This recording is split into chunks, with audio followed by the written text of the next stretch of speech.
Hello à toi et bienvenue dans le podcast de Fundamentals. Si c'est ton premier épisode, je t'explique le concept tout de suite et si c'est pas le cas, merci pour ta fidélité. J'ai la chance de recevoir un ou une invitée avec qui je parle de sa profession. Mais avant tout, ce qui m'intéresse, c'est de comprendre pourquoi la personne que j'ai en face de moi fait ce qu'elle fait. Alors que tu écoutes ce podcast dans ton canapé, ou en train de faire ton sport, ou encore en train de faire les tâches ménagères, je te propose, à la fin de l'épisode, si tu l'as aimé, de le liker et de le partager sur toutes tes plateformes. Encore une fois, je te souhaite la bienvenue dans le podcast de Fundamentals.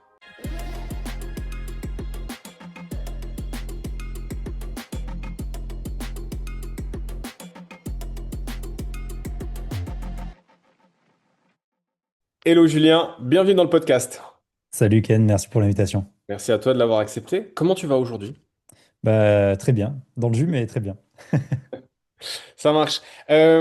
Écoute, moi je ne te connais quasiment pas. On se connaît quasiment pas. Du coup, est-ce que tu peux te présenter, nous expliquer à moi et à ma communauté ce que tu fais? Puis on va démarrer là-dessus. Ouais, bah, pour faire très simple, donc Julien, à la base, je suis entraîneur de judo. Ok. Je suis devenu préparateur physique après avoir fait un master à Lyon. Mhm. Et j'ai rapidement été sur des équipes de France jeunes, donc sur Pôle France à Marseille pendant 3 ans, Ok. En prépa euh, physique? en prépa physique et judo. Ok. J'étais vraiment sur les deux. Alors, j'étais plus dans la prépa physique, mais je faisais beaucoup, beaucoup de séances de judo. Euh, je suis devenu gérant d'une salle de prépa physique après cette expérience-là.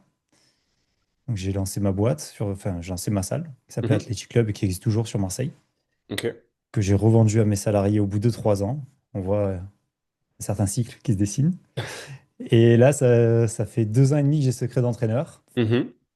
Et là, je pense qu'on va durer plus que 3 ans. Ok, c'est ce que j'allais dire. Je dis, du coup, il te reste la moitié d'une année pour développer ça, puis après, on passe à un autre projet. Euh, Ce projet-là est très gros et Ok, s'intègre en fait, secret d'entraîneur est qu'une des briques par rapport à tout l'écosystème que j'ai envie de créer par la suite. d'accord. Donc il y a de quoi faire. Ok. Tu peux nous donner un petit aperçu de cet écosystème que tu as envie de créer? Alors déjà, nous expliquer ce que c'est Secret d'entraîneur. Et puis voilà, un Ouais. peu, qu'est-ce que tu imagines? Comment ça bouillonne dans ta tête par rapport à ça? Euh, ouais, bah, du coup, Secret d'entraîneur est né de mes précédentes expériences Mhm. où je me suis rendu compte qu'en fait, en étant entraîneur sur le terrain, on était totalement isolé. Ouais. C'est-à-dire que les seules rares possibilités que tu as d'échanger, généralement, c'est avec des concurrents, donc tu ne le fais pas. Mhm. J'ai eu la chance sur le Pôle France bah, de partir beaucoup à l'étranger avec les équipes, Mhm. donc de rencontrer des entraîneurs qui sont un peu désintéressés, parce qu'on est là, nous, c'était sur les jeunes, c'est de la formation pour les futurs Olympiens. Ok. J'ai de la chance d'avoir entraîné à l'époque des gens qui ont été champions olympiques là, à Paris dernièrement ou médaillés olympiques. Donc ça, Cool. c'est plutôt cool, tu vois. Et je me rendais compte que je ne pouvais échanger qu'avec des entraîneurs à l'étranger parce que même les pôles France entre eux sont indirectement concurrents. Parce que c'est à toi de sortir le plus de personnes qui vont aller sur l'INSEP, aux équipes de France, etc. Ok. Mais alors, je fais un petit aparté sur ma pratique. Ouais, Moi, vas-y, je suis vas-y. personal trainer, je travaille dans un club Ouais. tout public. On est tous indépendants. Et techniquement, s'il y a un client, bah forcément, si c'est moi qui le prends, c'est pas mon collègue. Mais pourtant, en tout cas, avec certains, on n'a pas ce truc tu vois, on parle de nos méthodes, on parle de ce qui marche, de ce qui marche pas, on a un échange. À ton avis, c'est quoi qui fait que entre les pôles France, il n'y ait pas ça dans la culture? Beaucoup plus d'ego, Ok? beaucoup plus de carriérisme. Pourquoi? Parce Mhm. que c'est tes résultats dans ces milieux-là qui fera que tu vas monter ou pas. Mhm. Alors, il n'y a pas que ça, il y a beaucoup de copinage, mais Ouais. c'est un autre sujet. Et donc, tu as envie de garder un petit peu tes méthodes secrètes, en tout cas la plupart des entraîneurs. Moi, je n'étais pas du tout comme ça, je donnais énormément de choses, Ok. sans aucun problème, parce que je ne misais pas là-dessus. Et tu as J'avais- l'impression, vu que tu as voyagé, que c'est un truc typiquement français ou c'est quelque chose de Non, non, non. général qui se reproduit chez dans les autres pays? Je veux pas faire de généralité dans tous les sports, mais dans les sports de combat, parce qu'aujourd'hui, je suis beaucoup d'athlètes dans d'autres sports de combat, euh, c'est quelque chose de très, très commun. Ok. Voilà. Donc, c'est pas typiquement français. Je pense que le chauvinisme, c'est quelque chose d'international et l'ego exactement pareil. Donc, Ouais. Ok. c'est pas typique à mon sport ou à la France. Voilà. D'accord. Ok. C'est un truc général. Euh, et donc, ouais, secret d'entraîneur, ben, je, je vis cette expérience-là sur le Pôle France assez frustrante parce que une énorme inertie pour développer quoi que ce soit. Mhm. Euh, Tu veux développer une méthodologie, il faut que ce soit validé par X, Y, Z qui ne comprennent rien à l'entraînement, mais qui vont devoir quand même valider ce que tu fais. Enfin, je trouve ça aberrant, chacun son taf. Mhm. Et en fait, au bout de 3 ans, du jour au lendemain, je dis, bon, allez, on arrête. C'est pas possible, quoi. Quand tu as un ancien champion olympique qui arrive, qui comprend pas ce que tu fais, qui dit que c'est de la merde, et d'un coup, tous les gens avec qui tu travailles qui te disent, bah finalement, c'est peut-être de la merde. Alors, quand tu analyses les résultats factuellement, tu passes de 25 blessés en continu à 3, un nombre de sélectionnés sur des championnats ou sur l'INSEP qui a explosé, à niveau général et des médailles partout. Enfin, tu te dis, non, la méthodologie qu'on a créée avec le staff, elle fonctionne, quoi. Ouais. Et donc, je dis, bon, en fait, je pense que vraiment, ce milieu fédéral-là, c'est pas pour moi. Donc, je crée ma structure pour plus avoir de bride. Donc le fameux gym.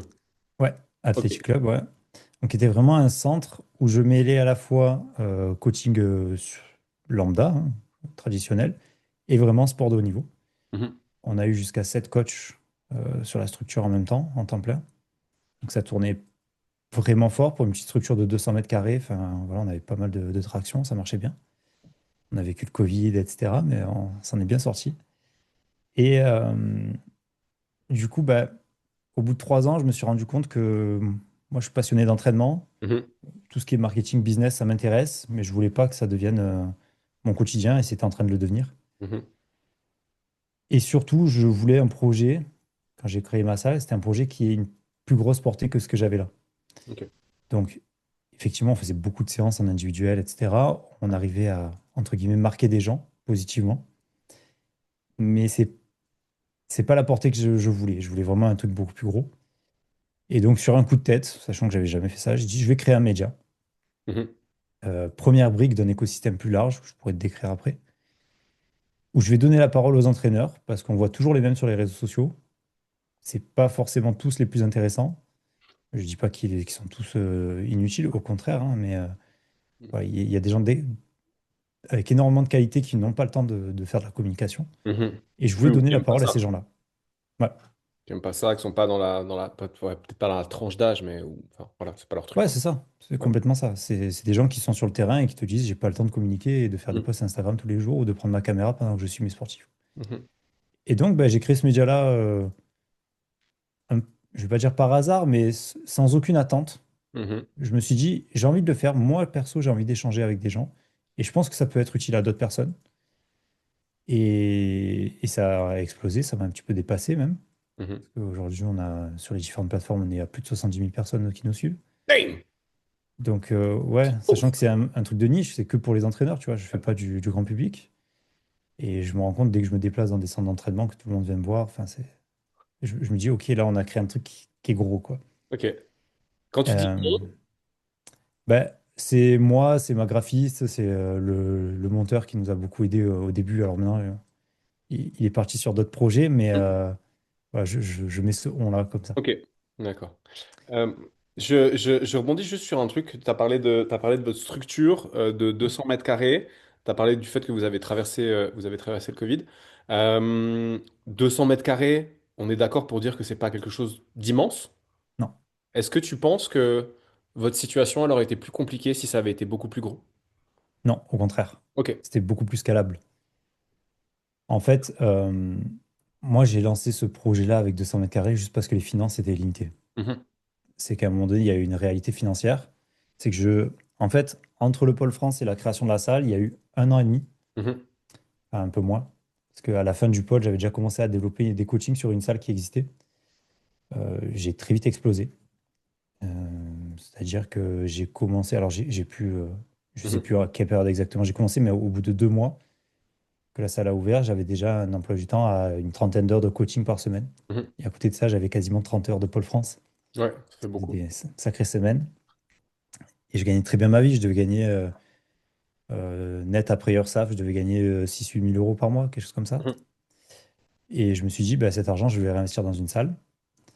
J'ai vite cherché des locaux que j'ai trouvés très rapidement, par hasard. Je crois la deuxième visite de locaux, un local parfait avec une grande verrière et tout, c'est assez sympa. Et le problème, c'est que les banques, j'ai mis plus d'1 an à avoir un crédit. C'était mhm. la galère. Et j'avais lancé voilà, quelque chose de 200 mètres carrés juste parce que j'avais pas des millions, quoi. Ok. Voilà, j'avais pas d'argent avant de gagner mes premières payes, on va dire ça, en coaching.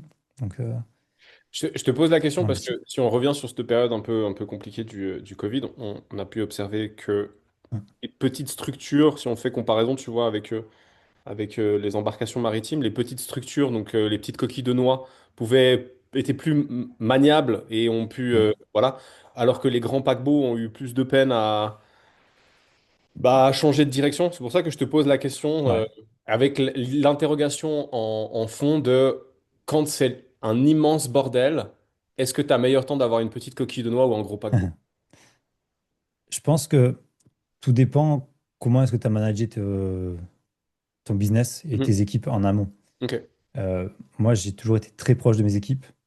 Tous les coachs que j'ai recrutés, sauf un, c'est des gens que j'ai formés, que j'ai eu en Mhm. étudiant, en alternance, en stage pendant un an et qu'après j'ai recruté. Donc, ils nous ont suivis sur la croissance de la salle. Euh, et donc, il y avait un esprit un peu famille. Et Mhm. ça, c'était cool. C'est-à-dire que je pouvais les emmener au bout du monde avec moi. Il n'y avait aucun souci. Donc, si tu arrives à avoir une grosse structure, mais avec cette ambiance-là, je pense que tu peux tout faire assez facilement. Ok. Par contre, si tu es dans un cadre, le patron au-dessus, les employés en dessous, je vous tape dessus et fermez votre bouche. À la old school. Voilà, c'est plus compliqué parce que tu as les gens qui vont te dire non, moi je veux pas ci, moi j'ai droit à ça. Ouais. Pour le Covid, et je peux t'en parler parce qu'il y a prescription, il y a eu deux phases pour les fermetures de salles. Mhm. La première de 3 mois de mémoire, mi-mars jusqu'à juin, quelque chose comme ça. Là, tout le monde avait peur, donc nous on avait fermé complètement. On avait prêté du matériel à toutes les personnes qui nous l'avaient demandé pour qu'ils puissent s'entraîner à la maison et tout. Enfin, la salle a été quasiment vide. Et moi, j'allais, ou mon associé allait, ça dépendait, tous les jours à la salle, filmer une séance que les gens pouvaient faire chez eux sans rien, Mhm. pour maintenir ce lien. Ouais. Alors là, financièrement, c'était une catastrophe, hein. T'as littéralement zéro. Ça faisait 9 mois qu'on avait créé la boîte et on avait fait énormément de préventes, donc ça rentrait pas dans les calculs de chiffre d'affaires pour Les comment on appelle ça, indemnités? les indemnités. Donc en fait, on avait littéralement zéro. On s'était fait bananer, bref. On a rouvert juste l'été et après l'été, ça a refermé. Je crois Mhm. septembre jusqu'à, pareil, février, mars, quelque chose comme ça. Donc ça fermait un, Ouais. un bon moment, il me semble. Et là, moi, j'avais pris du recul sur la situation du Covid. Et donc, c'est pour ça que je parle de prescription, c'est qu'en fait, moi, je suis resté ouvert. Mhm. Le rideau devant était fermé, mais c'était un peu le Fight Club. On a commencé au début qu'avec les sportifs de haut niveau qu'on avait, parce Ouais. qu'on avait des dérogations de la préfecture pour les sportifs de haut niveau. Et puis, ah, ben j'ai un pote. Voilà, ça va, c'est un pote. Et puis, truc, puis machin. Et en fait, on était en permanence ouvert. Et entre le début et la fin du Covid, on fait x3 en termes de chiffre d'affaires qu'on a Ouais. maintenu après derrière. Donc, on a Ok. explosé. Mais par contre, on faisait ça intelligemment. C'est-à-dire que Mhm. c'était que du one-to-one. S'il y avait 3 personnes dans la salle, ben, en 200 mètres carrés, tu peux les répartir. Oui. On avait engagé quelqu'un qui nous faisait le ménage de tous les... Tout. Ouais. Ouais, vous avez fait les Tu vois, trucs on a fait les choses de voilà, manière vraiment bien. cohérente. Voilà. On a Mhm. été contrôlés, on a eu plein de trucs, c'est l'aventure. Mais on a maintenu ça et ça nous a fait du bien parce que derrière, on a eu un bouche à oreille et justement une fidélisation des gens qui était Mhm. colossale. Ouais.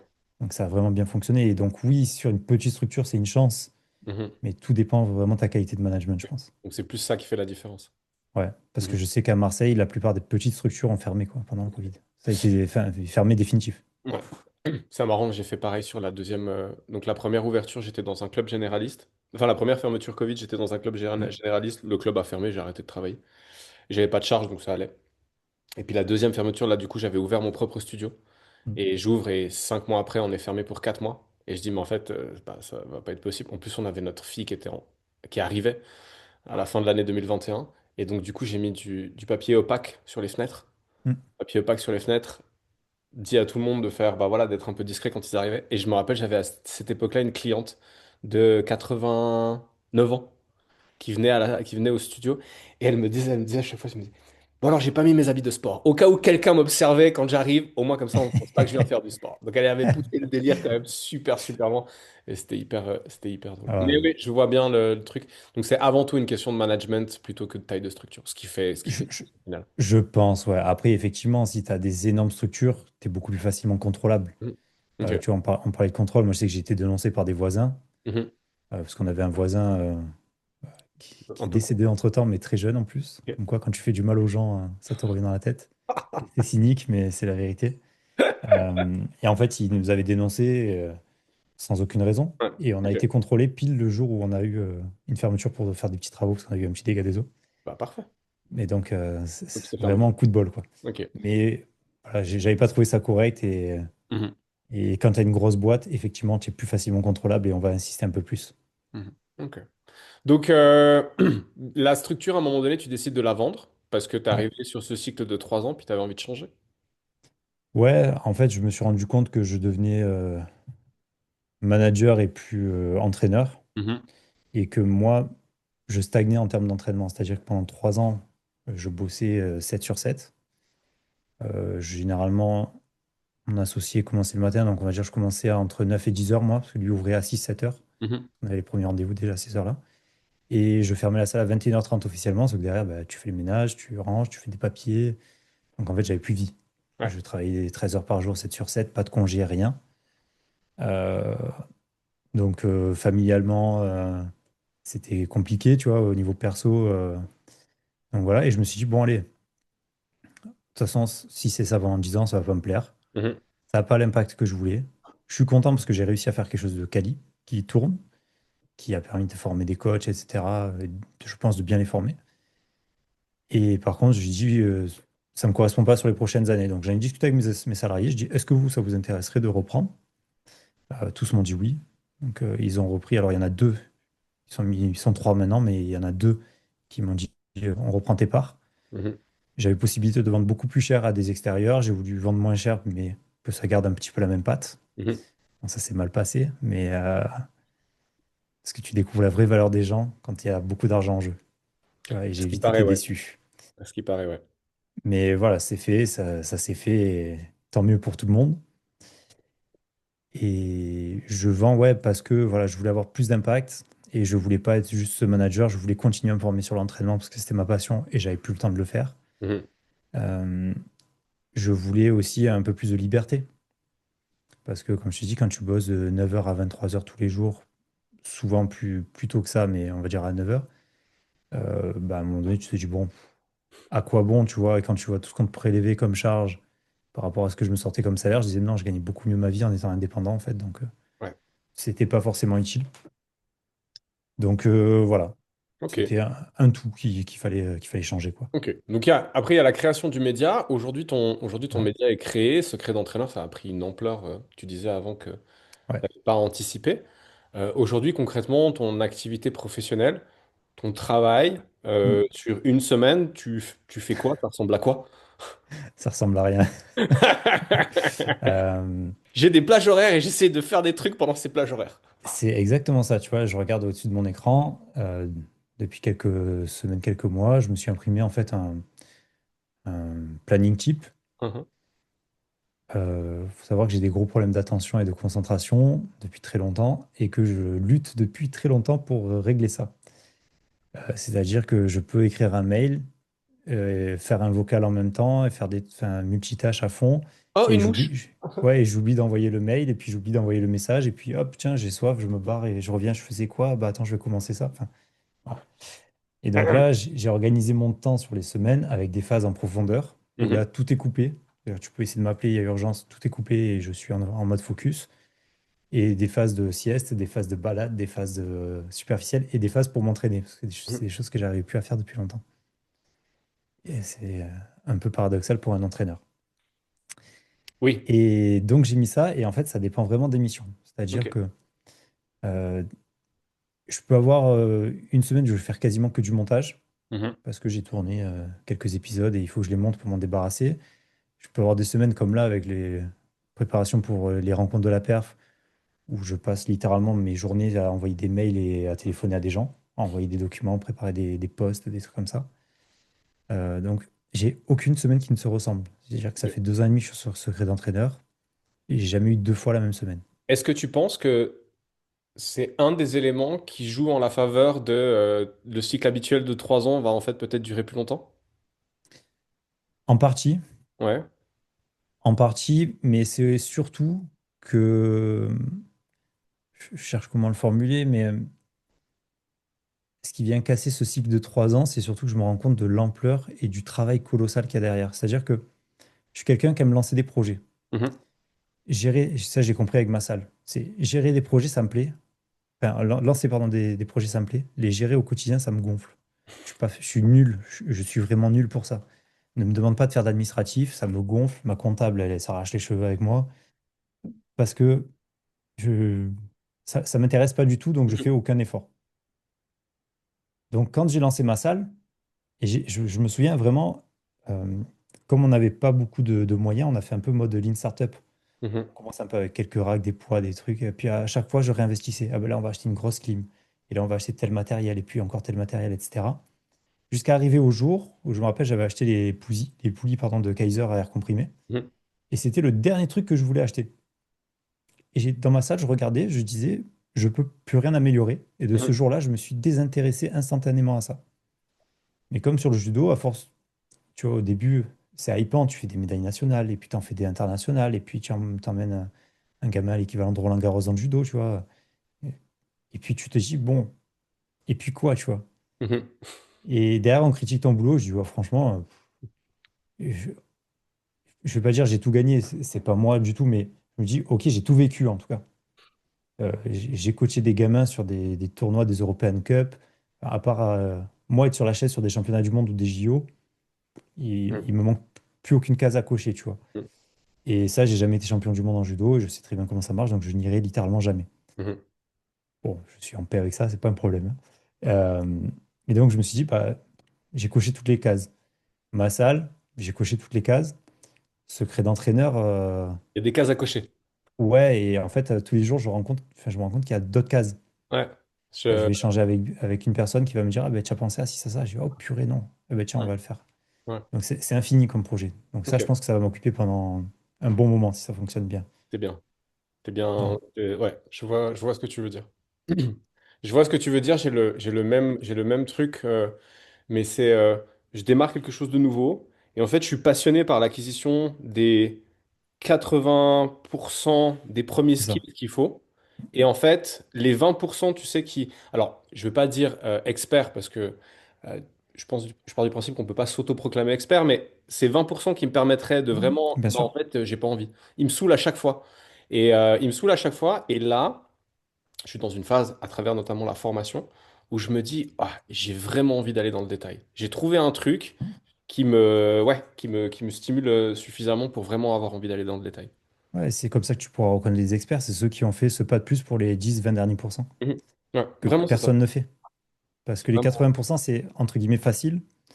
Les 20 derniers pourcents, souvent, c'est très compliqué, tu vois. Oui, puis je pense que c'est la quête de toute une vie.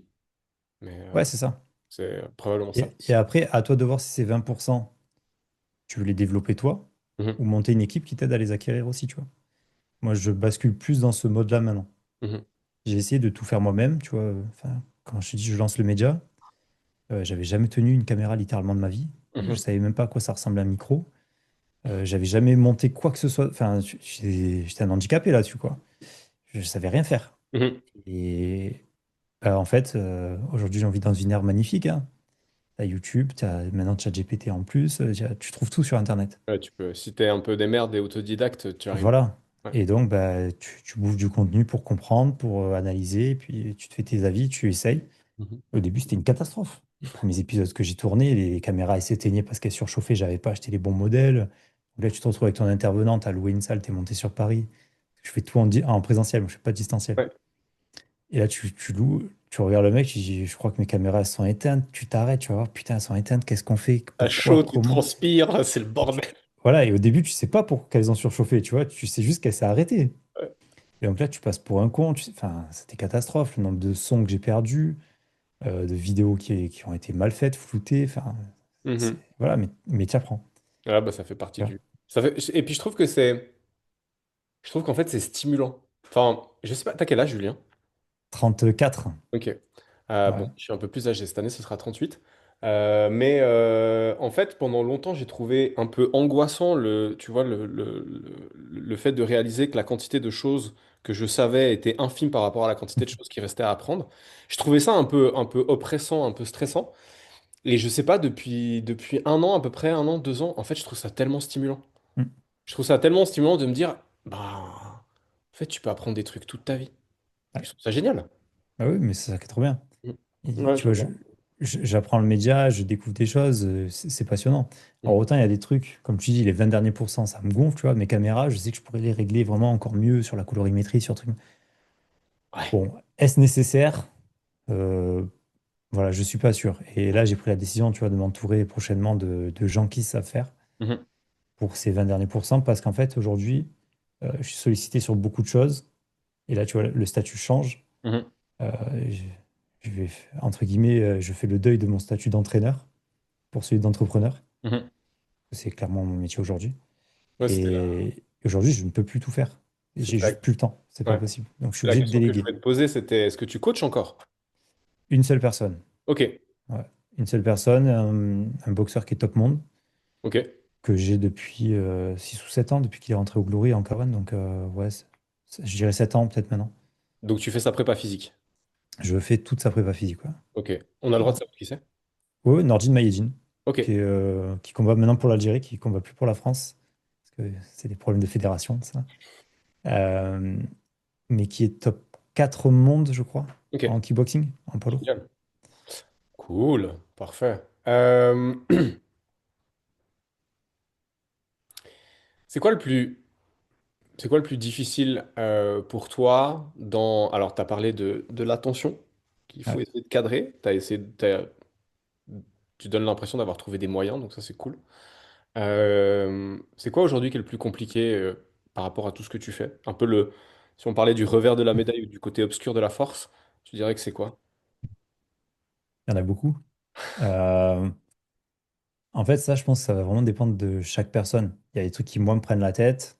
Et j'ai des collègues qui me disent, oh, moi, j'aime bien, tu Mhm. vois, moi, l'administratif, c'est une Ça va. catastrophe. Tu connais vraiment des gens qui aiment bien l'administratif? Ouais, il y en a. Ok. Ouais, vraiment. Vraiment, il y en a. Ça les éclate. Ou en tout cas, ça les dérange pas. Mhm. Moi, c'est horrible. Tout ce qui est, en fait, et c'est encore une fois paradoxal, tout ce qui est lié à la technologie et l'informatique, ça me gonfle au plus haut Ok. point. Tu vois, gérer quel système va récupérer ta base client, sur quel système tu vas mettre ton site internet, ton truc de vente, ton truc de paiement, ah, mais là ça bug, le code. Voilà, tout ça, moi, c'est des trucs qui m'insupportent. Les réseaux sociaux, j'adore discuter avec les gens, Mhm. réaliser des posts, des visuels et tout. Voilà, tu vois, ma copine, ça la fait rire, elle me dit, mais dans ton métier, tu détestes tout. Et elle a pas tort. En fait, moi, ce qui m'intéresse, c'est discuter avec les gens et essayer de produire de la valeur pour les entraîneurs. Ok. Et je pense que je suis profondément animé par ça. Et du coup, bah, tout ce qui est négatif passe, enfin, je passe outre pour ça. Oui. Ta Voilà. finalité, c'est ça, et puis bah, ce que tu dois faire pour y arriver, bah, ça passe par Ouais, ça. c'est ça. Tu vois, Mhm. j'ai fait du judo à un bon niveau. Je m'entraînais 2, 3 fois par jour. Il y a des trucs que je détestais, tu vois. Mhm. Mais en fait, je le faisais et je me disais même pas je déteste. Et quand on me pose la question, je dis ah ouais, c'est vrai que ça, je déteste, tu vois. Mhm. Mais à un moment donné, c'est là, il faut le faire, tu vois. C'est soit tu t'assois et tu attends que ça passe. Mais moi, je conçois pas trop la vie comme ça. Ok. C'est vraiment de la philosophie, quoi. Moi, non, mais je j'aime pas tout ce que je dois faire pendant ma journée, mais la finalité, c'est que ça m'amène vers ce que j'aime, Mm. donc je le fais. Et puis Et sinon, bah, je faut pas pense être surtout indépendant, qu'il quoi. faut, enfin, que tu aimes faire des choses ou pas, Mhm. quand tu dois les faire, il faut essayer de les faire du mieux possible. C'est-à-dire que je déteste faire n'importe quoi là, tu vois, je suis en plein dans les contrats de partenariat et, et des intervenants. Mhm. Ça me gonfle, mais par contre, si je dois le faire, je le fais bien, tu vois. Il est très bien fait. Voilà. Il est très Écoute, bien fait pour le coup. ChatGPT m'a un peu aidé, mais j'ai Oui, beaucoup oui. modifié, tu vois. Ouais, ouais, mais non, non, il est très bien fait. Mais Euh, voilà, saisis ton opportunité et fais-le bien, quoi. ouais. T'as interviewé combien d'entraîneurs jusqu'à maintenant? Euh, je dirais autour de 80, 90. Ok. J'ai plus le compte exact, mais parlons. C'est quoi, s'il devait y avoir, alors, cette question, je sais qu'elle est absolument atroce, mais ce serait quoi la leçon que tu as l'impression d'avoir retirée de ces 80-90 interviews? C'est quelque chose que j'ai compris très vite. Et si tu écoutes les tout premiers épisodes de Secret d'entraîneur, il y a toujours des questions que je mets à la fin. Mhm. Euh, il y a des questions sur les livres, sur qu'est-ce qu'un bon entraîneur. Maintenant, je laisse le mot de la fin. Et Mhm. avant, il y en avait deux autres que je ne mets plus. C'est quel a été ton plus gros échec dans ta carrière, hein, pas personnellement, mais dans ta carrière. Et quel est ton secret d'entraîneur? Ok. Et en fait, j'ai arrêté de les poser parce que j'ai compris de un qu'il n'y a aucun secret, que l'entraînement, on... on a beaucoup d'influence de la science, etc. Et je suis pas du tout contre la science. Je pense Mhm. que c'est un très très bon support, mais on l'a mis sur un piédestal Alors, surtout et maintenant. ouais, c'est à mon sens une grosse erreur. Par exemple, tu vois, je suis un entraîneur qui travaille plus du tout avec les datas. J'ai arrêté. Ça ne Merci. sert à rien. Ça me fait Enfin, du, ça me fait du bien d'entendre ça. ouais, mais j'ai mis des années à l'accepter parce que moi, l'utilisant pas et voyant d'autres personnes le faire, je me disais, ouais, je suis dans le faux, tu vois. Et en Mhm. fait, j'avais des meilleurs résultats et j'étais là, bon, bah, peut-être que, en fait, en discutant avec mes sportifs, je les connais mieux qu'en regardant des données, quoi. Mhm.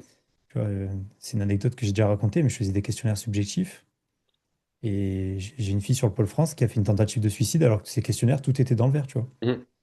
Et là, tu te dis, ouais, bon, ok, en fait, c'est de la merde, tu vois. Enfin, ils me disent ce qu'ils veulent, moi, je l'interprète comme je veux. Enfin, non, c'est pas la réalité. Alors que cette fille, si j'avais pris le temps de discuter peut-être plus longtemps avec elle, elle m'aurait peut-être pas dit, je suis pas bien, tu vois, mais je l'aurais compris. Mhm. On aurait pu la rediriger vers une psy, vers quelqu'un, vers qui se confier. Et donc, j'ai vite pris du recul sur ça.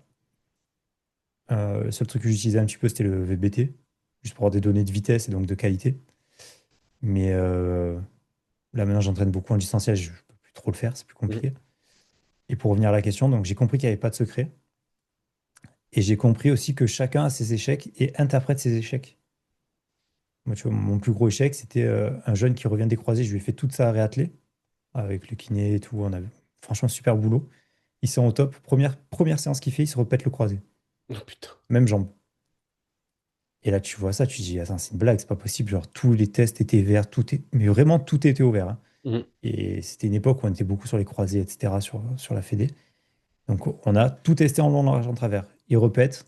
J'ai passé 6 mois à rebosser toutes les séances, tous les progrès, regarder avec les médecins, les kinés, le chir. Ça répétait.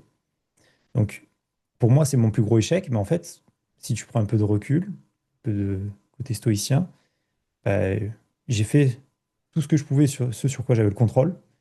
Ça a répété. Voilà. Est-ce que c'est le chir qui a mal fait son taf, qu'il a peut-être mis le croisé 1 millimètre trop en avant? Ça suffit pour le répéter, tu vois. Il y Mhm. a 1 milliard d'explications possibles que je ne maîtrise pas. Pour moi, c'est mon plus gros échec. Quand j'en discute avec des kinés, ils me disent, bah, malheureusement, on a un pourcentage de rechute et c'est comme ça, tu vois. Eux, ils ne le voient Mhm. pas comme un échec.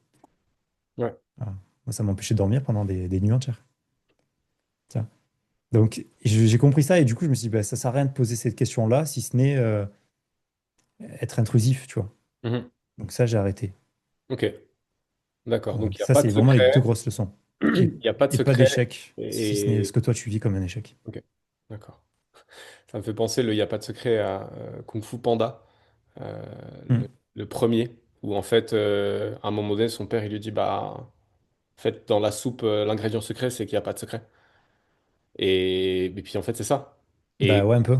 quand il ouvre le truc là, le parchemin du guerrier dragon, puis qu'il voit son propre reflet, puis là, qu'il capte, puis il fait, mais en fait, c'est à l'intérieur. Tu l'as, Hmm. là, et tu fais, et puis après, tu regardes ce que ça donne. Ouais, c'est ça. Mhm. C'est une question qui revient souvent qu'on m'a posée régulièrement sur les réseaux, c'est ouais, comment t'as fait pour percer, tu vois? Mhm. Et Déjà, j'en sais c'était rien. plus avoir percé. Pff. Alors, moi, je t'avoue que ça change pas mon quotidien. Ouais. Enfin, je m'en fous, tu vois, j'ai pas la grosse tête, je me montre pas tant que ça sur les réseaux. Mhm. Il y en a plein qui connaissent le secret d'entraîneur quand je vais donner des cours dans des débuts ou quoi. Personne ne sait qui je suis. Ma tête, ils la connaissent pas forcément. Par contre, tu dis secret d'entraîneur, il y a tout le monde qui lève la main, qui sait que ça existe, tu vois. Mhm. Donc, quand je vois ça, oui, tu es obligé de prendre du recul, de dire, OK, dans mon milieu, j'ai créé quelque chose. Parce que c'est percé, pas percé, j'ai créé quelque chose qui est utile. Après, ouais, moi, ça change pas mon quotidien, tu vois. Enfin, Mhm. je m'en fous, quoi. Et du coup, comment est-ce que. Alors, si, qu'est-ce que tu réponds Ouais. à ces personnes-là qui te demandent comment est-ce que tu as percé? Bah, en fait, souvent, ils vont te dire, ouais, est-ce que l'horaire, ça influe? Est-ce que truc, machin? Et Putain, moi, je leur réponds toujours la même chose. Je me suis lancé sur Instagram. Tu vois, au moment où on tourne, ma copine est derrière, elle est en train de bosser. Elle peut être témoin, tu vois. Je savais même pas faire un post, ouais. tu vois. Et je faisais des trucs, mais c'était horrible. C'était Mhm. dégueulasse. Les stories, je savais même pas faire. Je lui demandais pour changer les fonds. Enfin, il n'y a pas besoin d'être expert, en fait. C'est juste, concentre-toi sur une chose. C'est qu'est-ce que tu peux apporter aux gens? Et qu'est-ce qui, toi, t'anime, tu vois. Moi, c'est pas percer sur Instagram qui m'intéressait. Je m'en foutais et je m'en fous encore aujourd'hui. Mhm. Ce qui m'intéressait, c'était de proposer une solution d'information aux entraîneurs qui sont isolés. Que ce soit sur Instagram, une page internet ou par Minitel, tu vois, je m'en fiche. Je voulais vraiment résoudre ce problème-là. Blog. Voilà. Et Après, j'ai essayé de faire les choses correctement, de Mhm. me renseigner sur ce qui fonctionnait ou pas. Mais les horaires, ça change rien. Les hashtags, ça change rien. Il y a un milliard de trucs que je comprends toujours pas, tu vois. On a Mhm. des très mauvais stats sur les stories. Pourquoi? J'en sais rien, tu vois. Même le mec de Meta me dit, on comprend pas. Mhm. Donc, En fait, le voilà, secret, faut juste c'est... faire. Ouais, enfin, le secret, c'est ça. C'est qu'en fait... Voilà, c'est faire, tu vas te casser les dents et puis tant pis, tu vois. Mhm. En judo, il y a un truc que j'aime beaucoup, c'est tu tombes 1000 fois, tu te relèves 1001 fois. Mhm. Bah, c'est exactement ça. C'est tu vas te casser les dents non-stop, mais tu vas le faire. Tu tombes 1000 fois et tu te relèves 1001 fois. Elle est pas mal, celle-là. Ouais. Alors, Ouais. peut-être que le nombre, c'est autre chose, tu vois, 10 Oui, fois et oui. 11 fois, enfin, tu t'en fous, mais. Ouais. Et le judo, moi, m'a apporté ça. Le judo à un bon niveau, c'était ça. C'est qu'à un moment donné, t'es champion de ton quartier, c'est cool. Bon, à part te flatter, ça sert à rien. Puis tu vas te confronter aux mecs qui sont champions de ta ville, et puis de la région, et puis du départ, enfin, de la France, et puis Europe, etc. Et en fait, à chaque fois que tu passes un stade, mais tu te fais exploser la tête, mais littéralement, tu vois, en sport de combat, c'est littéral. Tu finis tes séances, t'as vraiment mal partout, tu t'es fait traîner au sol et tout. Enfin, Oui, oui. et du coup, tu te dis, bon, bah, faut y retourner, c'est pas grave. Et ça te fait prendre du recul. Et après, quand tu deviens entrepreneur, bah ouais, tu te fais marcher dessus des fois. Il y en a qui te font des coups dans le dos, il y a des trucs qui fonctionnent pas, tu fais des erreurs, bah c'est pas grave, on y va. Tu vois, et si tu le fais pas, tu pourras pas avancer. C'est, moi, je viens des sports de striking à la base. Hmm. Et effectivement, tu trouves toujours quelqu'un Ah oui. qui peut être super. Ce que j'adorais, c'est les sessions de sparring. Je sais pas si c'est pareil en judo, mais tu sais, les sessions de sparring où tu tournes en fait avec toutes les Hmm. personnes de la salle pendant 3 minutes. Tu as une Ouais. minute, enfin 3 minutes, 3 minutes, chaque fois une personne différente. Et tu commences ta session et pendant tes 3 premières minutes, tu as l'impression d'être Mohamed Ali. Et puis tu tombes sur une autre personne et tu as l'impression bah, d'être le morceau de viande suspendu dans le frigo dans Rocky, quoi. Tu es en train de te faire taper dessus. Et puis après, ça revient, Ouais. puis après, ça repart. Et bah, en fait, c'est ouais, c'est vraiment ça. Ouais, et si justement tu persévères, au final, ça t'apporte que du bien. Et tu vas voir qu'après, c'est toi le Mohamed Ali de la salle, vraiment. C'est là Ouais. où après, il faut étendre, tu vois. Mais je sais que je m'entraînais beaucoup avec des plus lourds. Mhm. Parce que les plus légers, je ne vais pas dire que c'était facile, tu vois. Il y avait toujours des combats difficiles, mais je m'en sortais plutôt bien. Et je me disais, non, il faut que j'aille chercher encore plus de challenge, tu vois. Mhm. Et donc, j'allais chercher, je combattais en moins de 66 à l'époque, je devais peser 72 kilos. Et je combattais tout le temps avec les moins de 90, moins de 100. Ah, ça fait Après, des- quand je revenais avec les mecs de mon gabarit, je me disais, waouh, c'est trop simple en fait, tu vois. Mhm. Vraiment, travail de lourd léger, mais on a intégré le Avec des judo, gens. quoi. Et, et en fait, c'est un peu ça, c'est va te challenger sur des gens plus lourds, plus costauds, plus forts. Mhm. Ah, tu vas en prendre plein la tête, mais ça fait du bien, tu vois. Quand Ouais. tu reviens, entre guillemets, à ton niveau, c'est bien. Mhm. Tu vois. Ouais, c'est un truc que je trouve que. Je sais pas si tous les sports apportent ça, mais je sais que les sports où il y a une violence physique qui est présente, sport de combat, gros sport Oui, de tu contact, peux pas te cacher. ouais, ça te permet en fait de réaliser que au final, le centième coup de poing que tu prends pleine face, il te fait pas moins mal que le premier, sauf que ben, tu relativises la douleur, parce que ça fait la Ouais, centième fois que tu t'en prends un. ouais, Donc, ça fait partie du process. ouais. Et c'est pour ça que perso, moi, j'ai énormément de mal avec les sports co, c'est que en sport co, tu peux te cacher. Mhm. C'est la faute de l'arbitre. Ah, c'est pas moi, c'est lui. C'est non, un sport de combat. Enfin, tu vois, Ça peut être la faute d'une écharde. ouais. Ça peut être la faute d'une écharde. Mais même pour l'écharde, c'est sa faute à lui, par Oui, exemple. oui, bien C'est sûr. lui qui a demandé le médecin. C'est lui qui a Ouais, fait l'erreur. Le ouais, nombre de clairement. combats qu'il a, il sait très bien que s'il demande le médecin, c'est un abandon. Ouais. Il n'y a pas de problème sur les règles. Tu vois. Après, pourquoi il y a une écharde, c'est autre chose. Mais, mais au moins, tu peux pas te cacher. Moi, c'est ça que j'ai toujours aimé dans les sports de combat. En escalade, j'aime bien aussi, tu vois, quand je fais un peu de bloc. À un moment donné, tu es seul. Ta Mhm. perf, c'est toi. C'est pas le soleil, c'est pas l'arbitre, truc machin. Moi, j'ai eu des fautes d'arbitrage quand j'ai combattu. Des gros trucs où tu te dis c'est aberrant. Et mon entraîneur me dit, bah ouais, tu avais qu'à le planter encore plus fort pour que ça soit mémorable. Mhm. Et là, tu reprends du recul, tu te dis, bah ouais, effectivement, tu vois, Mhm. j'ai pas été assez bon. Mhm. Clairement. Ok. Sans transition, Vas-y. sans transition, les rencontres de la performance. Ouais. Comment est-ce que tu as décidé de t'embarquer dans ce délire et qu'est-ce qui nous attend qu'est-ce qui nous attend c'est 13, 14 et 15 ou c'est 15, 14, 15? 13, 14, 15, ouais. 13, 14, 15 mars. Mars. C'est une connerie encore, hein. Si tu veux l'anecdote, euh, David Florence, Oui. que tu connais, qui a organisé le symposium à Nevers, qui était Ouais. un événement pour les préparateurs physiques principalement. Donc, il l'a organisé sur 2 sessions. À la deuxième session, on m'appelle quelques jours avant. Il me dit, je veux t'inviter. Putain, on vient de me parler de toi, je te connaissais pas. C'était le Mhm. début de Secret d'entraîneur.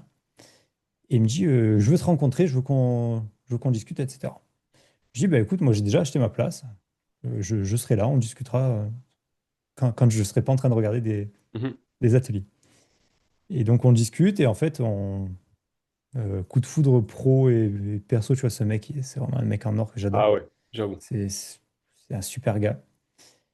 Et il me dit rapidement qu'il n'y aura pas enfin peut-être pas de troisième événement parce Mhm. qu'ils perdent de l'argent tous les ans et que en plus ça se passe pas très bien. Il n'a pas de reconnaissance avec la boîte où il travaillait avant, qui était un centre de formation. Et je dis, bah moi, avec Secret d'entraîneur, dans l'écosystème, il y a l'événementiel. Mhm. J'avais déjà fait une petite conférence qui avait réuni 150 personnes à peu près sur l'entraînement de jeunes sportifs. Et on se dit, bah vas-y, la troisième édition, on la fera ensemble. Mhm. Mais on se dit ça, et puis passe quasiment un an. Et je continue, moi, à bosser dans mon coin pour une version 3, tu vois, mais de temps en temps, quand j'avais un peu de temps. Tu vois, création de projet, comme on disait tout à l'heure. Et un soir, pour l'anecdote totale, hein, tu couperas si c'est pas intéressant, mais je balade mon chien dans la nuit totale, mais nuit noire, je me rappelle. Et là, je vois David Florence qui m'appelle à 22h30, 23h, quoi. Oh putain, lui aussi il a eu une tac! Et là, je réponds, et il était avec Bénédicte Lepens, et on avait bien déliré tous les trois sur l'édition du symposium. Et il me dit, je suis avec Béné, on est en train de parler de toi, donc je t'appelle. Et je dis, ouais, vas-y. Et il me dit, il faut absolument qu'on relance l'événement, c'est con et tout.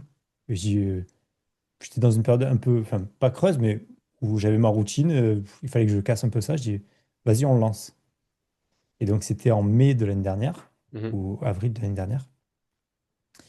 Et je dis, vas-y, novembre prochain, on l'organise, tu vois. Et trop chaud, on commence à bosser dessus, nanana. Et je commence à réunir des intervenants, bah, dont toi. Mhm. Je vous envoie tous des messages, on commence à tout planifier, etc. Et en fait, j'ai complètement négligé la charge de travail que c'était. Pour moi, j'avais organisé un truc, des conférences dans des facs et tout, ça sera facile. Non, en fait, organiser une salle de conférence avec 150 personnes C'est et un un... événement où on en attend 5 fois plus avec 26 salles différentes, enfin, c'est pas le même truc, tu vois. Mhm. Et donc, je me suis dit, bon, bah, maintenant, il faut assumer. Tu vois, j'ai fait une connerie, faut se relever. Et en fait, on a commencé à bosser et la salle qu'on avait prévue à Paris me plante, je sais plus, un mois et demi, 2 mois avant, je crois, 2 mois avant. Mais il te plante pour quelle raison? Euh, En fait, on me plante parce que dans le contrat, je ne sais pas si j'ai le droit de dire où c'était, mais, Bah, tu t'as pas besoin de dire où c'était, mais mais tu... en gros, c'est un siège de Fédé qui nous accueillait, Mhm. Fédération française d'un sport très connu. Et dans les petites lignes, c'était si les équipes de France ont besoin de la salle, on est prioritaire et vous dégagez, quoi. Oh fuck. Et c'est exactement ce qui s'est passé, c'est-à-dire que l'équipe de France devait arriver, je sais plus, je crois le lundi, et là ils arrivaient le dimanche. Ouais. Donc ils m'ont dit, on voulait le truc, mais ça sera que jeudi, vendredi, samedi, ou vendredi et samedi, c'est tout. Ouais, bien sûr. Et je dis, bah non, on a déjà vendu des places, on avait des intervenants qui avaient réservé des déplacements et tout, enfin, on a engagé des frais, quoi. Donc non. Ah bah si, si, regardez, dans le contrat, c'est ça. Donc allez vous faire voir, quoi. Et là, j'ai essayé de retrouver une salle sur Paris, mais autant te dire que en termes de prix, c'est juste même pas touchable, tu vois. Et Juste pour l'anecdote, t'as essayé quoi comme salle et c'est quoi les prix? j'ai essayé toutes les salles qui étaient disponibles à ces dates-là sur Paris. Ok. On a cherché, ma compagne m'a pas mal aidé parce qu'elle bosse dans l'événementiel un petit peu. Et on a contacté une vingtaine de salles et les prix, ça allait de 125 000 pour une location pour une location vendredi, samedi, dimanche. Donc 125 000 à 400 et quelques mille euros. Ouah, 400 quelques mille euros, c'est quoi comme type de salle? C'est même pas une salle ouf, c'est Roland Garros par exemple. Ok. C'est pas Roland Garros les cours et tout, hein. Mhm. Les salles en interne de Roland Garros. Euh, on a eu des sortes de pavillons, des choses comme ça, enfin des trucs d'événementiel classique, quoi. Mhm. Tu peux avoir des salons X ou Y. C'est une blinde, hein? Ah oui, moi je leur ai dit en rigolant, j'ai dit non, mais je cherche pas à acheter, je cherche à louer, tu vois. On avait demandé les locaux du Stade français qui étaient pas terribles. La nana, je lui ai dit, oh, on a un budget de 60 000. Elle me dit, ah ok et tout. Je reçois le devis 115 000 ou 117 000. Et il fallait rajouter énormément de choses, tu vois. Donc non, totalement abusif. Donc je Ok. leur ai dit, ça c'est pas possible. Et donc là, on a bossé avec le Crêpes à Île-de-France. Mhm. Et là, les tarifs, c'est beaucoup plus abordable, quoi. Ok.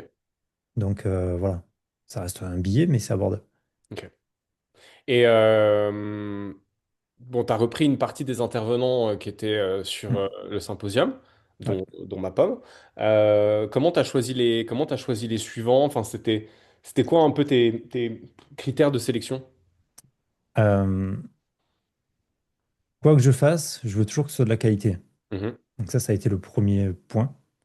Donc j'ai repris effectivement des gens qui étaient sur le symposium. Il y en a certains que j'ai pas Pardon. voulu. Mhm. Voilà. J'ai été très clair avec eux, hein. Je leur ai dit, je suis désolé, mais soit la thématique elle est trop déconnectée de ce que je veux faire, soit moi ça me parle pas. Mhm. Voilà. Alors je vais pas dire à la personne t'es nul parce que je suis personne pour dire ça, tu vois. Mais moi ça me parle pas et où j'ai regardé, ça me semblait pas assez qualitatif par rapport à ce que je veux proposer. Donc voilà, je l'ai dit aux gens comme je le pensais. Je crois pas que ça ait vexé qui que ce soit. La seule personne qui s'est vexée, c'était pas par rapport à ça. Je sais pas si Ok. t'as dû suivre, mais ça, par contre, je pourrais pas m'étaler dessus. Euh, et après, bah, j'ai réuni des gens, soit qui sont passés dans l'émission, Mhm. qui m'ont vraiment marqué et ça me tenait à cœur, qui partagent des choses, parce que c'est des gens qui ont énormément de choses à dire pour certains, Mhm. et qui malheureusement ne prennent pas la parole. Et d'autres que je connais par mon réseau ou qui m'ont vivement été conseillés, Ok. mais toujours sur un truc de qualité et avec, entre guillemets, des entretiens préalables quand je connaissais pas beaucoup les gens, quoi. Ok. Donc voilà, pour valider ou non le truc. Mhm. C'est quoi c'est quoi ton objectif avec les rencontres de la performance? Euh, hmm. L'objectif est très large et je pense que c'est un objectif que je partage avec tout l'écosystème que je mets en place, que ce soit le média ou quoi. C'est vraiment redorer un peu l'image des entraîneurs. Mhm. Et pour ça, il va falloir qu'à un moment donné, on accepte de se reformer parce Mhm. qu'on est quand même la seule profession qui n'avons pas de salon professionnel. Ouais. Euh, Tu peux prendre n'importe quelle profession et je te mets au défi de ne pas trouver un salon qui soit organisé dans l'année pour eux. Il faut qu'on accepte de se former continuellement, Mhm. chose que la grande majorité des entraîneurs ne font pas. Quand je dis entraîneur, c'est vraiment au sens très large, hein. On ne parle pas Mhm. d'entraîneur de haut niveau. C'est tous les éducateurs sportifs porteurs d'une carte pro. Pour moi, ça va être des entraîneurs, quel que soit le niveau d'intervention et l'objectif. Donc, le but, c'est de redorer ça et donc se former, s'informer, Mhm. euh, parce que aujourd'hui, c'est quelque chose qu'on fait très peu. Pareil, les éditions INSEP ont fermé. Pas les éditions, la revue INSEP a fermé. Donc, c'était le dernier bastion papier qui existait. Ça n'existe plus. Il y a plus rien. C'est-à-dire que les entraîneurs sont de plus en plus isolés, vont très très mal. Mhm. Quand on fait un constat, et j'en discutais encore avec une gymnaste qui est en Suisse d'ailleurs, qui est une Française qui est partie travailler en Suisse parce qu'elle a été demandée sur un centre de haut niveau là-bas. Euh, Elle a fait le constat que ça va mal, et je lui dis oui, mais ça va pas mal que dans la gym, c'est une catastrophe. Et on est une des professions les plus touchées par les burn-out, par les divorces, par des grosses problématiques. Et donc le but avec l'événement, pour revenir à la question précise, c'est d'offrir la possibilité déjà aux entraîneurs de se retrouver, de recréer du lien, de voir qu'il n'y a pas que eux qui vont mal, et potentiellement de trouver des solutions pour aller mieux. Mhm. Et au-delà de ça, c'est essayer d'ouvrir et d'éveiller les consciences des entraîneurs en disant, ben, je sais pas, j'habite au fin fond de la Corrèze, en France, j'ai un petit club, etc.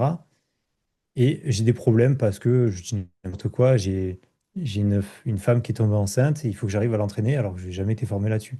Ouais. Ben, nous, on va te proposer par les rencontres des thématiques là-dessus. Et après, si tu veux creuser, on va t'offrir prochainement des solutions pour ça. Ok.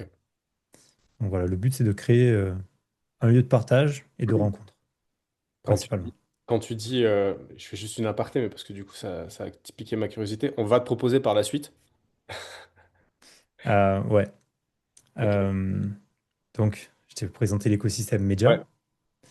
Je t'ai présenté l'écosystème événementiel. Et- Il y a tout ce qui va être formation et édition. Ok, Je ne peux pas donner de temporalité, c'est très compliqué dans des projets aussi gros que ça. pas de souci. Mais on est en train de travailler sur de nombreuses formations continues Ok, où je fais intervenir des experts. Moi, je ne me positionne pas en tant qu'expert, hein. Je fais ouais. intervenir des gens qui sont bien meilleurs que moi dans tous les domaines. On a une dizaine de formations qui sont en cours de création sur Mhm. des thématiques très variées. Justement, on parlait de la maternité, donc de Mhm. l'entraînement de la femme et principalement pendant la maternité, au travail iso-inertiel qui n'est pas très connu en préparation physique, à l'imagerie, à la nutrition, à plein de choses. Mhm. On veut que ce soit des choses ultra qualitatives et certifiants, et on veut créer surtout un label qui soit reconnu auprès des fédérations, parce qu'aujourd'hui, rien ne distingue quelqu'un qui a un diplôme en 3 semaines Mhm. de quelqu'un qui a 6 ans d'études. Je trouve ça dommage, parce qu'on n'est pas formé aux mêmes choses. Je ne dis pas qu'un est meilleur que l'autre, on n'est pas formé aux mêmes choses. Mhm. Et que tout le monde se prétende avoir le même métier, c'est quand même bizarre. Tu vois, c'est comme si je suis aide-soignant et je me prétends être chirurgien parce que j'ai donné une fois un scalpel à un chir, tu vois. Mhm. Euh, je dis pas que le chir est mieux que l'aide-soignant, pas du tout, mais c'est juste pas le même métier, tu vois. Mhm.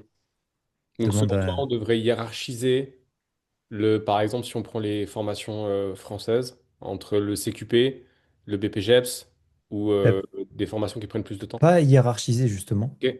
Je le répète, il n'y a pas de hiérarchie pour moi. Mhm. On est sur une ligne horizontale. Ok. Mais par contre, je te dis n'importe quoi, un CQP, il sait faire des séances entre guillemets basiques, même Mhm. si tu en trouveras toujours qui, par passion, vont avoir plus de connaissances que des Ouais. masters. Ça, on est complètement d'accord. Je connais des masters, enfin, des gens qui ont des masters, c'est des buses. Je connais des CQP qui sont incroyables. Et Mhm. vraiment, genre. Donc, voilà, encore une fois, il n'y a pas de hiérarchie. Mais en fait, on t'apprend des trucs de base. À quel moment tu te prétends être préparateur physique pour des sportifs de haut niveau? Mhm. Où là, il te faut un codex de connaissances et de maîtrise qui est extrêmement large. Mhm. Tu vois, c'est pas parce que tu fais faire une séance d'hypertrophie à un footballeur que tu fais de la prépa physique, non. Bien sûr. Tu vois, c'est une goutte d'eau dans un truc. Et c'est juste pas le même métier. Ok. Donc, pour moi, il faudrait voilà, segmenter plus que hiérarchiser en Mhm. disant, voilà, lui, avec ce diplôme, il peut faire ça. Mais c'est pas du tout la même chose que ça. Mhm. Et on est face à une problématique légale, c'est que, ou juridique, ouais, je cherche le terme, c'est que à quel moment on passe d'un côté à l'autre. Mhm. Par exemple, si tu parles de préparation physique, à quel moment un échauffement est une partie technique et à quel moment est une partie physique et qui doit prendre en charge cette partie. Tu vois, il y a plein de problématiques comme ça qui nous avaient été remontées par le ministère quand on avait, euh, principalement Fred Roalen et Olivier Morelli avaient le syndicat de préparation physique. Moi, Mhm. j'étais membre et j'essayais d'être un minimum actif, dans ce que je pouvais en tout cas. Mhm. Et en fait, c'est ce qui nous retoquait, c'est qu'à un moment donné, on ne comprend pas ce que vous faites. Donc, on ne peut pas le dire. Et c'est vrai que quand tu poses la question à quelqu'un, bah, qu'est-ce qu'un coach? Qu'est-ce qu'un préparateur physique? C'est difficile de théoriser ça, quoi. Mhm. Tu vois, c'est le Ok. bon et le mauvais chasseur. Ouais. C'est un Je peu vois. c'est un peu ça. Ok. Ah, c'est hyper intéressant. Je sais plus quelle était la question de base, mais J'ai plein de pistes de réflexion à discuter avec toi par rapport à ça, mais c'est pas le sujet du podcast, mais on en discutera. Parce que ouais, si tu veux. pour un tout petit peu de contexte, moi, donc je suis coach, mais je fais aussi de la formation maintenant depuis bientôt 9 ans. Et je suis en train de certifier ce travail de formateur avec ce que nous, on appelle en Suisse un brevet fédéral, qui est, en dehors des domaines universitaires, le meilleur niveau d'accréditation que tu puisses avoir sur un métier. Et donc, je suis en train de partir là-dedans et j'ai des cours de didactique, création de formation, d'évaluation, de toutes ces choses-là. Donc, Ouais, c'est très intéressant. Ok. Ouais, c'est dense, hein? ouais, ouais. Ta vie est passablement dense. Et je viens de repenser à un truc par rapport au label.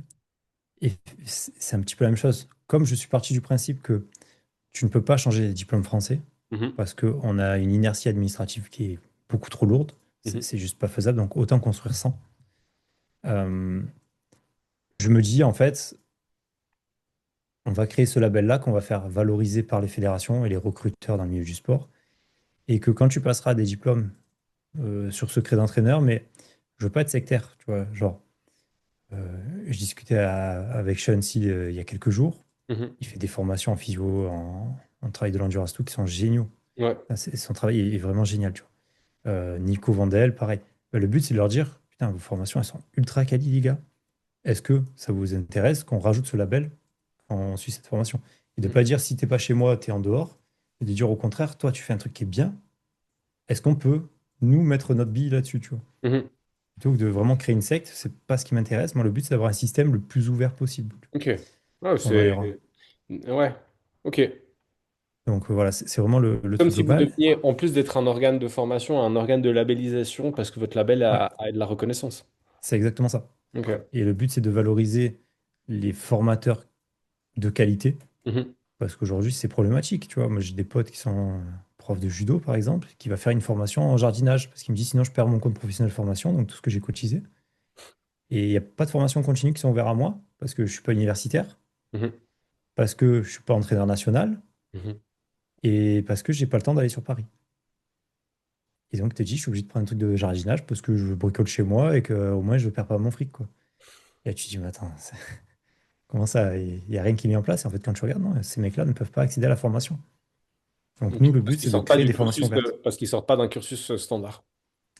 Ben, c'est un cursus standard. C'est des mecs qui ont eu, je dis n'importe quoi, un BEP, un CAP ou un bac, Mhm. qui derrière ont une carrière ou pas, ou qui ont passé directement des diplômes fédéraux, Mhm. donc des brevets d'État, des diplômes d'État, etc.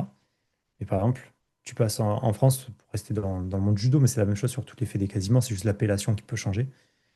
Mais en France, tu as en gros un BP, brevet professionnel, un diplôme d'État et un diplôme d'État supérieur. Mhm. Le diplôme d'État supérieur dans le milieu du sport ne se fait qu'à l'INSEP, Ok. ou sur Paris en tout cas. Il n'y a pas de session ailleurs. Donc, si tu as un club que tu gères au quotidien et que tu veux te former, ben, tu peux pas dire une semaine sur trois, je me casse à Paris et je laisse mon club, tu vois. Bah bien sûr que non. Donc, tu ne le passes pas. Les formations universitaires, on te dit il faut une licence entraînement minimum. Donc, si tu as passé des diplômes en judo et enfin, aux fédéraux, tu n'as pas de licence TAPS. Donc, on te ferme la porte. Et après, bah, qu'est-ce qui te reste comme formation? C'est quelques influenceurs qui marketent bien leurs produits et qui te vendent pas forcément des formations de qualité. Mhm. Oui, Et puis donc, nous, le but de. Le... Pardon, vas-y, vas-y. non, non, qui s'interroge pas forcément sur Ouais, ou qui cherchent à faire de l'argent, ils s'en ouais, foutent toute de la la qualité. partie Ouais, pédagogique ouais, de ouais, ils s'en la foutent. formation. Et alors, je dis pas que c'est tous, hein, heureusement Oui, qu'il y en a oui. des très bons. Mais justement, créer un label, c'est aussi dire, si tu vas acheter chez X, Y ou Z, nous, on a reconnu la formation, c'est que tu peux y aller, quoi. Ok. Tu vois, qu'il soit connu ou pas connu, on s'en fout. Mhm. Donc, le but, c'est de devenir une plateforme reconnue dans la formation. Cool. Donc, voilà. Très cool. Et Après, il y a plein d'autres choses, quoi. vous prévoyez que des formations techniques? Non, non, non, surtout. Ok. Absolument tout. Je, je- Le... je place mes pions sur l'échiquier de manière très Non, mais... discrète. non, mais par exemple, tu vois, c'est un peu comme les rencontres. Ouais. Je suis parti du principe que la performance, elle se joue sur plusieurs aspects. Mhm. Là, cette année, on a défini 5 aspects, c'est entraînement général, prépa physique, prépa mentale, mais aussi nutrition, soins et santé, et le business et la communication. Mhm. Parce que aujourd'hui, pour moi, le système associatif en France est déjà mort, parce qu'on vit sur une loi qui a 121 ans cette année, et qui n'est plus faite du tout pour la société actuelle, et donc ça ne fonctionne plus, force est de le constater. Et qu'à un moment donné, bah, il faut réussir à faire évoluer ça. Et donc la partie business, on peut dire ce qu'on veut, le côté social, etc. Le côté social, pour moi, n'enlève pas la partie business. Mhm.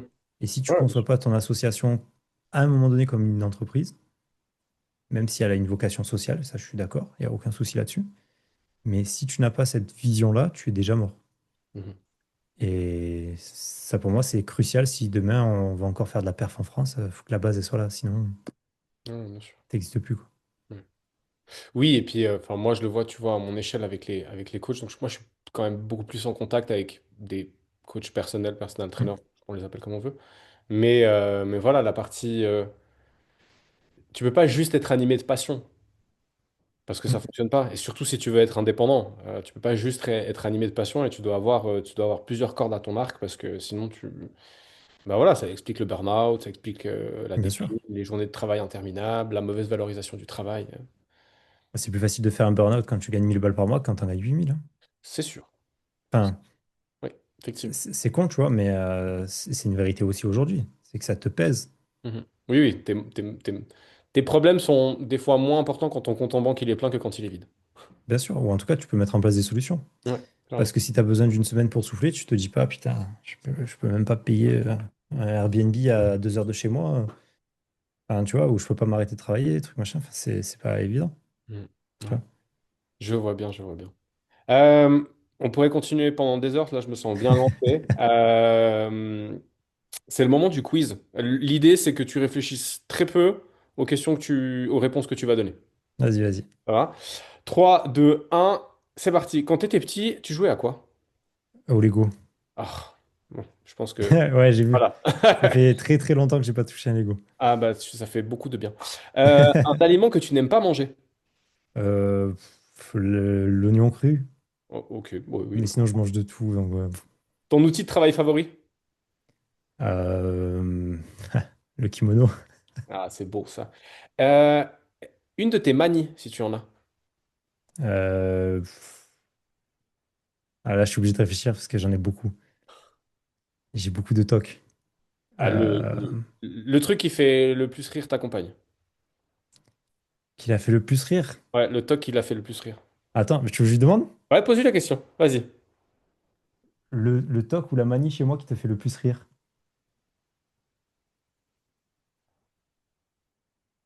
Elle bug, elle bug. Ok. Il y en a plusieurs, elle me dit, mais elle Bah, sait si pas ça lui laquelle. revient, si ça lui revient, elle hésite Vas-y, pas. vas-y, on te répond après. Réfléchis, tu Euh, me dis. ta citation préférée, si t'en as une. Pff, Même si le coup de 1000 chutes et 1001e relèvement, j'aime ouais, on peut prendre ça. Après, c'est plus des pas ça. leçons et la philosophie stoïcienne que des citations principales. Ok. Tu dis des gros mots. Ouais, énormément. Le plus, ton gros mot favori. Je suis Marseillais, donc chez nous, putain, c'est la virgule et con, c'est le point. Donc, je te dirais que c'est ces deux-là. Ok. Ah, c'est pas mal ça. Ton film favori, si t'en as un. Ah, Will Hunting, peut-être. Ah ouais, effectivement. Bon, ce que tu aimes le moins dans ton job, je pense que tu l'as dit, c'est l'admin. Ouais, ouais, clairement. Ok. T'écoutes de la musique? Ouais. T'as une chanson qui tourne en boucle en ce moment? Non, j'ai des périodes. Ok. Et là, c'est quoi le J'ai- style? J'écoute beaucoup de classiques, Ouais. j'écoute beaucoup de rap et j'écoute beaucoup de jazz. Ok. Voilà, c'est les trois qui reviennent différemment, mais le rap un peu à l'ancienne, j'ai du mal avec les nouvelles trucs. Ouais. Joule et tout, j'ai du mal. Ouais, ça me Effectivement, parle pas, ça me parle pas. ça me parle pas non plus. J'ai besoin qu'il y ait un message derrière. Ouais. Si tu pouvais partager un repas avec quelqu'un, alors quelqu'un qui est ou malheureusement quelqu'un qui n'est plus, quelqu'un de réel ou un personnage fictif, ce serait qui? Ah, très bonne question. Là, il y en a plusieurs qui me viendraient en tête, mais je te dirais, c'est débile, hein, mais peut-être un mec comme Jésus. Ok. Pourtant, je suis pas si croyant que ça, mais s'il a existé, tu vois, mais comprendre comment il a monté le plus gros business sur ces 2000 dernières années, ça m'intéresse. Ouais, Ah, je la plaisante, mais... start-up de fou. Ouais, mais c'est comment... Enfin, c'est quand même mystérieux, tu vois, Oui, oui, ah, de, c'est de très mystérieux. créer un truc aussi fort et aussi gros qui tient depuis aussi longtemps, tu vois. Je vois, je Sans vois. les réseaux sociaux, Sans les réseaux pour se sociaux. faire connaître, Surtout, tu vois. surtout sans les réseaux sociaux. Et sans les liens d'affiliation. Ouais, Euh, c'est ça. si tu pouvais recommencer et faire un autre métier, tu ferais quoi? Alors, en ce moment, ouais, c'est une question aussi, tu vois. J'en discutais avec ma copine. J'aime bien le travail du bois. J'ai jamais fait vraiment, mais ça me plaît, je trouve ça beau, tu vois. Mhm. Donc, peut-être un truc là-dedans. Ou alors vraiment faire du consulting, de l'audit et du consulting. Parce qu'en fait, j'aime comprendre les systèmes, j'aime les décoder et j'aime voir ce qui va pas dans chaque système. Ça me plaît. Ok. Et une lecture que tu recommandes, peu importe le domaine. Bah, on parlait de stoïcisme, pensée pour moi-même, Marc Aurèle, ou les lettres à Lucilius d'Épictète. Ok. C'est des livres que je relis très régulièrement. Mhm. Voilà, c'est C'est la fin. philosophie stoïcienne et ça t'apprend la vie de manière générale. Mhm.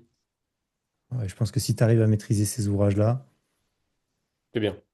ouais, il Ouais. y a de quoi faire. À chaque fois que je les relis, je redécouvre des choses ou je réinterprète des choses et tu fais, ah ouais, putain, ça fait, je sais pas, une dizaine de fois que je les relis les deux. Ouais. Mhm. Et c'est vraiment une claque. Quand j'ai découvert ça, euh, je peux dire, hein, genre, ma vie a changé. Genre. Mhm. Ouais, tu comprends T'as des dit choses. celui de Marc Aurèle, c'est quoi? Penser pour moi-même, penser à Penser, moi-même, penser à penser moi-même. pour moi-même, je crois que c'est. Ok, Et l'être à Lucilius d'Épictète.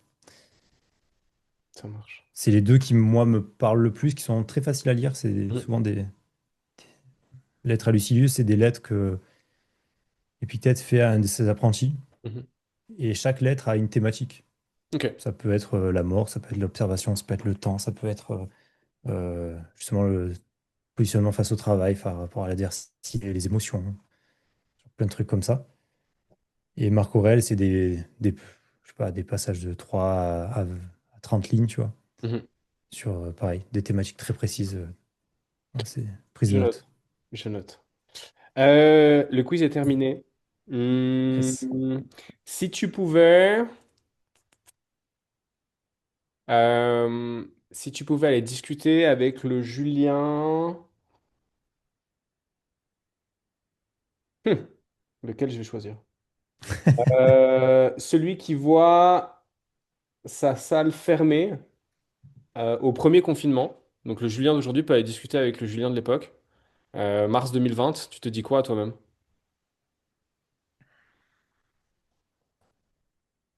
Mhm. Sur le plan perso, c'est quitte cette meuf. Sur le plan pro, continue et crois un peu plus en toi, peut-être. Ok. Mais en même temps, si je croyais en moi, je n'aurais pas fait ce que j'ai fait pour me prouver des choses. Je sais pas, tu vois, c'est mon conseil. Bah, c'est nuancé. C'est nuancé, mais j'aime bien. Je suis de plus en plus convaincu que la juste position, c'est la position des fois qui est nuancée. Donc, ça me parle. Dans 10 ans, tu voudrais être où ou en être où? On parlait d'écosystème. Mhm. Déjà, c'est avoir réussi à monter cet écosystème comme je le veux. Ouais. Parce que l'avoir en tête, c'est une chose, le mettre en place, c'est encore plus compliqué. Parce que tu as toujours des gens pour essayer de te disrupter. Ou- Et après, je me dis, tu vois, il y a 2 ans, quand j'avais secret d'entraîneur en tête, ou ce que je fais aujourd'hui, c'est plus du tout la même chose. Donc, dans le 10, c'est un peu complexe. Donc, je te dirais, ouais, avoir mis en place cet écosystème-là. Mhm. Et moi, essayer d'avoir des positions. Je ne vais pas dire politique, parce que quand je vois le système actuel politique, ça me dégoûte et je suis pas sûr que ça change quoi que ce soit. Mais en tout cas, avoir une position qui permette d'avoir le pouvoir de changer les choses. Ok. Est-ce que tu pourrais me donner un truc positif sur le monde dans lequel on vit aujourd'hui? Euh, c'est difficile. C'est difficile. Je suis pas quelqu'un de très optimiste de base. Ok. euh, Parce que j'ai tendance à avoir une observation assez cynique des choses, Mhm. qui plaît pas forcément, mais c'est assez cynique. Mais une chose positive, c'est que, ouais, on ne pourra qu'aller mieux. Ouais. Si on fait les choses, on pourra qu'aller mieux et le système ne pourra que s'améliorer en tout cas. Mhm. On n'ira pas forcément mieux, mais le système pourra que s'améliorer. Ok. Un dernier mot, quelque chose que tu as déjà dit et que tu aimerais répéter ou que tu n'as pas encore dit et que tu aimerais partager avec les auditrices et les auditeurs du podcast. Bah, déjà, merci pour l'invitation. Avec plaisir. C'était cool d'échanger. Ouais. Euh, Dernier mot, si je dois faire la promo, c'est venez aux rencontres. Pas parce que c'est moi qui l'organise. Enfin, tu vois, ça Mhm. avait été fait par quelqu'un d'autre, je m'en fous. Mais c'est vraiment que c'est un énorme événement pour les coachs sportifs et entraîneurs de manière générale. Je pense pas que les gens soient conscients de l'important que ça a. Parce que c'est la première fois avec le symposium où on essaie de justement se réunir entre nous. Mhm. Sans justement barrière. Que tu Ouais. sois STAPS, pas STAPS, coach indépendant, salarié, on s'en fout, viens. Tu vois, et ça va être cool. Et après, un dernier mot, c'est ne cessez jamais de travailler sur vous-même. Prenez du recul sur vous. Euh, on a énormément de choses à améliorer en nous. Et avant Mhm. d'essayer d'améliorer le monde, comme disait Gandhi, change-toi toi-même, quoi. Je parlais de citation tout à l'heure. C'est clair. Ça peut être quelque chose d'intéressant, le travail sur soi. Et n'hésitez pas parfois à vous faire accompagner pour ça. Ouais. On va beaucoup plus loin. Même Sûr. quand on pense aller bien, il y a du travail à faire. Sûr. Magnifique. Où est-ce qu'on peut te retrouver?